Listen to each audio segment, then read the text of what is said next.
Lieutenant Governor Dan Patrick is making a big endorsement. It's January 15th, 2024, and these are your headlines.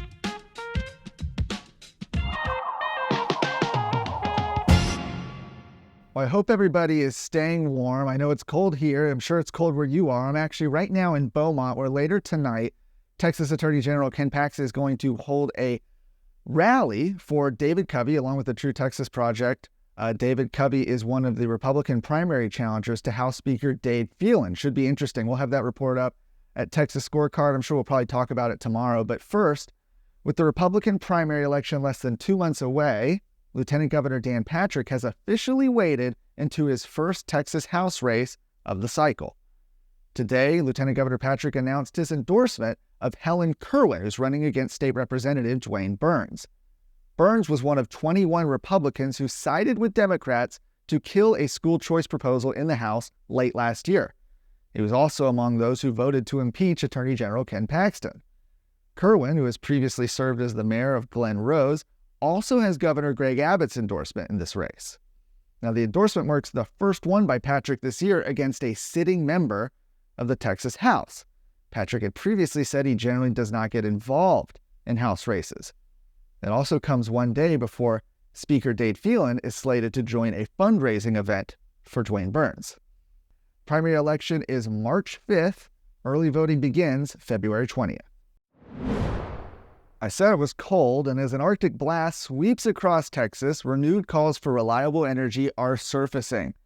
Senior fellow with the Texas Public Policy Foundation, Jason Isaac, commented last evening that fossil fuels are keeping the lights on and heat on in Texas. They're the only sources of generation that, at a moment's notice, can increase their output. We need more coal and natural gas.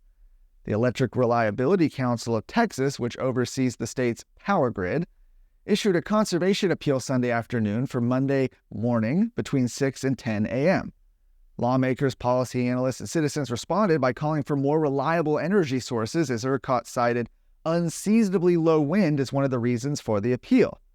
Additionally, solar energy isn't available during the early morning hours before sunrise. Although the grid conditions weren't as tight as expected and they returned to normal conditions around 10 a.m., the calls for reliable energy continue to ring out as Texans remember the impact of Winter Storm Uri in 2021. How could you forget that? Left many Texans in the dark as unreliable renewable energy sources like wind and solar failed. Energy expert Bill Peacock says renewables are a fraud on American taxpayers and renewable subsidies are theft. Thank God for reliable energy for keeping the lights on right now. It may not be over, though. ERCOT has announced another conservation appeal for tomorrow morning between 6 and 9 a.m., asking Texans to conserve power if it is safe to do so. Did you know you can watch Texas Scorecard on your TV? If you have a Roku or Apple TV device, download the free Texas Scorecard app. There you can find all the great Texas Scorecard video content, like daily headlines, The Luke Macias Show, Heads Up, and Scorecard documentaries. Download the Texas Scorecard app for free on Roku or Apple TV. Lastly, as so-called diversity, equity, and inclusion practices continue to be revealed in various government institutions, the Tarrant County Republican Party has passed a resolution calling for an end to DEI policies in all taxpayer-funded institutions. The county party's executive committee, made up of locally elected precinct chairs, unanimously passed the resolution at their meeting last week. Carlos Tercios, who's the precinct chair who authored the resolution, called DEI a poison in the mindset of the younger generations and a poison to Texas and America. He said DEI promotes diversity hires, which discriminate against white Americans, Asian Americans, and other racial groups that do not fit within an oppressed minority class.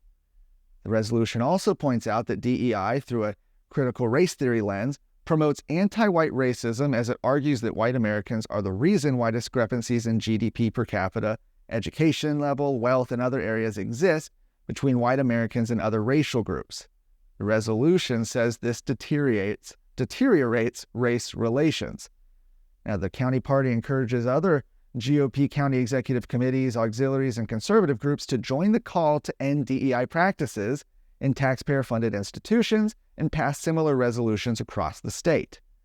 Texas Scorecard, of course, has covered multiple incidents where taxpayer-funded institutions have promoted DEI, including the Texas Department of Transportation and multiple state universities. You can see more of today's stories at texasscorecard.com.